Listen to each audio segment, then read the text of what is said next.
Welcome back to another Plasticon review. Today we're going to cover an Ertl die-cast, kind of a Hot Wheel Matchbox car.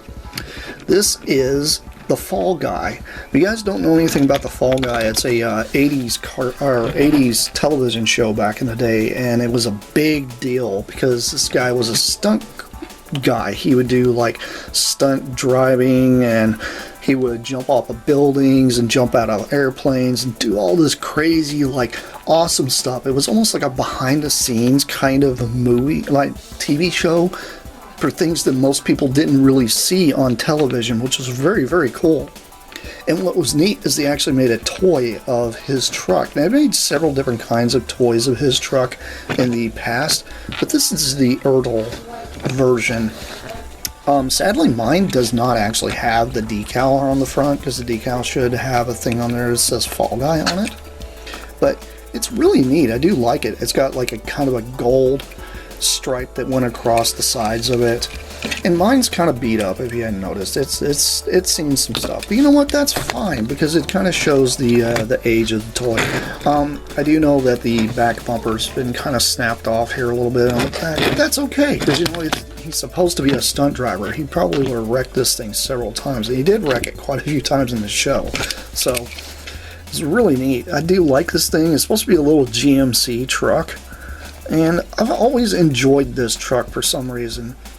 And if you guys are out there in the aftermarket trying to find this guy, it does say Ertl right here on the bottom of it. So, and it does say 20th Century Fox on there right there. So, pretty cool. I do like it a lot. I think this is a neat little toy, and you know, this unrolls okay. It's not in the best condition, but you know, hey, it's the Fall Guy. I mean, he's got this cool truck, and what else is neat about it is it's got this this piece here in the back where it's all the oops, I didn't realize that was so brittle. I'm gonna have to glue it back on. But he's got the roll bar, and then he's actually got a little piece back here. It's supposed to be I think it's supposed to be a toolbox.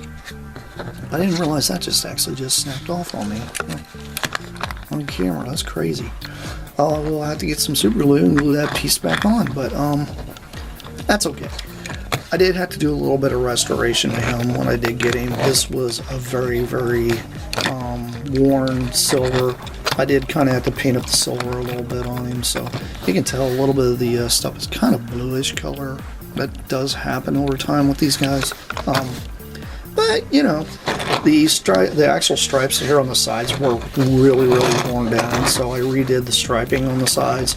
It's kind of hard to do Hot Wheels, and the thing is, I don't have any way of really doing the whole airbrush thing or dipping them or literally going through, because I've seen people do a lot of restorations where they'll actually drill out the rivets and pull things off and completely fix everything on it. I don't really have the capability of doing that, but like, it's just because I don't have a shop to do that kind of stuff in, because you're supposed to take the truck itself and the die-cast piece and dip this stuff down in a there's like a paint remover that they have that'll literally boil the old paint off down to the bare die-cast for you to be able to repaint it. But I was like, nah, you know what, he's kind of beat up, and I kind of like him being beat up, and I'm okay with this, because you know, he's supposed to be the Fall Guy. He's supposed to have a beat up kind of truck, and you know, his truck doesn't look that beat up in the show sometimes, but it does happen. I mean, he does take this thing and bounce it around quite a bit. So I mean, it's a wonder this truck isn't like completely destroyed. And I'm sure they probably wrecked a lot of these little GMCs in the television show. And it's sad that just broke off. I can't believe that happened. I guess I'm gonna have to fix it. But that's what I do. I'm a customizer, so I have fun doing that kind of thing. But anyway, this has been Plasticon. This is me looking at a cool little die-cast car and throwing you guys a little bit of history. And I'll see you guys around because I have plenty more coming your way. That's it for now. Bye!